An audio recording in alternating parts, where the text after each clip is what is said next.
This is going to be a pretty specific, borderline incoherent rant video that will probably be lost on people who aren't familiar with the game, but we'll see. I must disclaim that I haven't finished this game, and the reasons why are what inspired this video, but spoilers up to where I'm at are probably happening.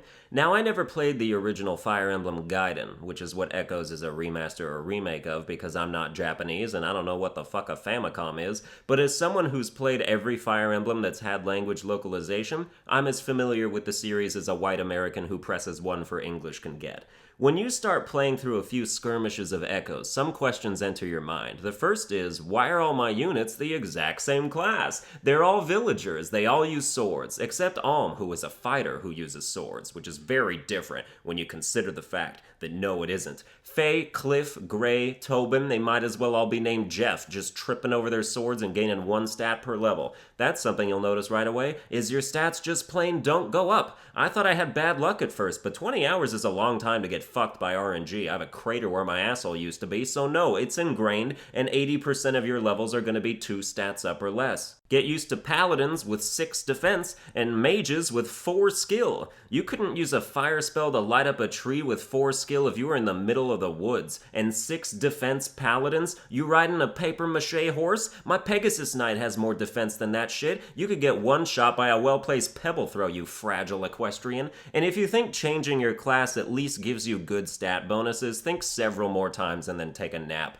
When my horde of villagers all became of age to rank up at a Milla idol, which is a location you have to travel to on a map to change class, and they are few and far between, more on it later, I was seeing HP plus 3, movement plus 1 on almost all the options. Nothing else was going up, with the notable exception of the mercenary class change granting everybody plus 5 and 7 skill and speed. Like, talk about a clear winner. What do these other classes exist for if mercenary is the only one that raises my stats? Why not just make them all mercenaries? They were all villagers, let's pass these torch clones around so at least they won't be getting double hit by knights. I ended up making 2 of them mercenaries, one an archer for no stat benefit, and one a mage for, I'm getting deja vu, no stat benefit. Faye's the only one who could become a mage. Fun fact, she's leveled up a total of 17 times, and she has 5 skill. Knight classes are doing the Matrix underneath her fire spells. It's fucking pathetic. You know how in most other Fire Emblem games you want to wait until level 20 before you change class so your character can get the maximum stats possible by the end? Well, here I'm turning archers into snipers at level 7 just to try and get some kind of tangible immediate relief. Which, by the way, the class order is way weird in this game. Mercenaries turn into Myrmidons, archers turn into snipers, which turn into bow knights. Like, I can't tell if we're making lateral moves or not, but odds are you won't get many chances to mull it over because of the damn Milla's idol system. So Echoes has a map that's more like Awakening than anything else, where you move to different dots to select locations. However, unlike Awakening, where you can just move back and forth across the continent at will, Echoes passes real time with every move, and pretty much every turn pops a random encounter of monsters or bandits up a few spaces away that will chase you down and force you into a tiny, annoying encounter with enemies who give next to no XP. This is why even when I had units I could class change, I felt like I was being forced forward to find the next Milla idol, which could be 10 spaces away at times, rather than backtrack a few to the previous one. Also, you have to enter a dungeon to find it usually, and fight through random monster encounters and that shit too. Overall, the entire system is just very fun and convenient. It should be noted that when a monster or bandit unit attacks you on the map, they start the encounter with the first turn, where they are sometimes set up close enough to your units to automatically attack and kill them without you being able to do anything about it. At one point midway through the game, you get a villager unit named Atlas. Yes, a villager, midway through the game. He's pulling his weight pretty much immediately, and you can set the order of your units to determine their overall position on the field if you want people next to each other all the time. So I had him in last position because I thought, last place, he'll probably be furthest away from the enemies, right? Nope. I got caught by a monster group I didn't even think was gonna move, and poor new little Atlas was automatically positioned within range of 4 of the monsters, and he died very instantly.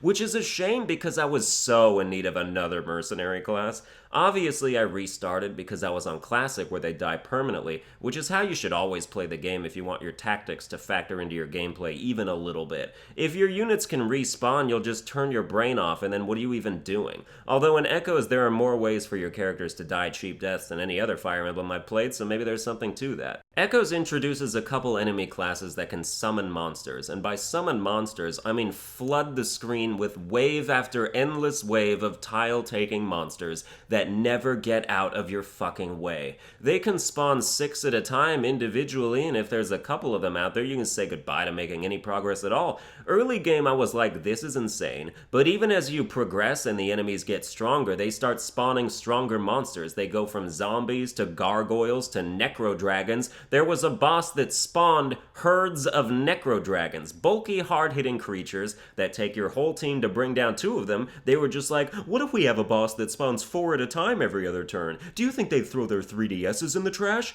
I thought I had the worst of summoners after necro dragons. Then I met a bitch that spawns witches. If you don't know, witches are a type of mage class that can teleport anywhere on the map and take a move in the same turn. And if you're wondering if they can teleport directly up the unit with the lowest resistance on your team's ass, you fucking betcha. And there's a boss that spawns them in groups of 4. There's nothing to be done about that, because you cannot protect your units from them. Ordinarily, you could try and put them in forests at least and gain evasion, but in this game, magic accuracy is unaffected by terrain. Hey, it's okay that we made Witch's warp range infinite, right? Yeah, it's fine, especially because the player has nowhere to hide. Well, how should we allocate the Witch stats? I don't care really, but make sure you give them high speed so they can do double damage to vulnerable units whose weaknesses are exacerbated by the stat-starving leveling system. Alright, cool.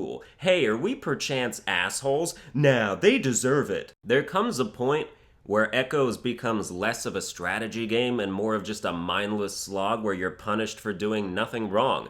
There's no tactical initiative at play when you just throw your best units at horde after horde of monsters and then lose 45 minutes of your life restarting a battle after losing your favorite character to a gang of unpredictable warping cunts. This game makes itself so aggravatingly tedious to play. I'm suffering for liking the parts I do like because I have to still do all the shit I don't. I like the plot fine. I think controlling 2 different parties at once is cool, minus the map bullshit. I like the solitary equipment system where you have your base attack and then you can either equip a weapon to increase it or give yourself healing items or shields. That's all kind of neat, and that using them eventually grants you bonus abilities while they're equipped. Even though it hurts me more than it helps me, I like that the weight of your items and weapons affects your speed in an obvious way. +1 weight means -1 speed. It's simple, it works as intended. There is stuff to like about Echoes. It's just gasping for air buried underneath some absurd bullshit. I don't know if I'll finish it. I draw the line at witches. It was previously drawn behind spawning necro dragons, but now it's witches. And the fact that I'm only 2/3 of the way through the game means it was bound to get worse anyway. What else you got? Spawners who spawn spawners of witches? Dude, if necro dragons could teleport instead, they'd be much easier to deal with. They have low speed. You can bounce back from a single bite. My ending stance on Fire Emblem Echoes is mildly fuck this game. I'm prepared for what that statement entails. Well, that's going to do it for this video. I hope you enjoyed it. If you did, you can like, share, and subscribe, and I'll see you guys next time.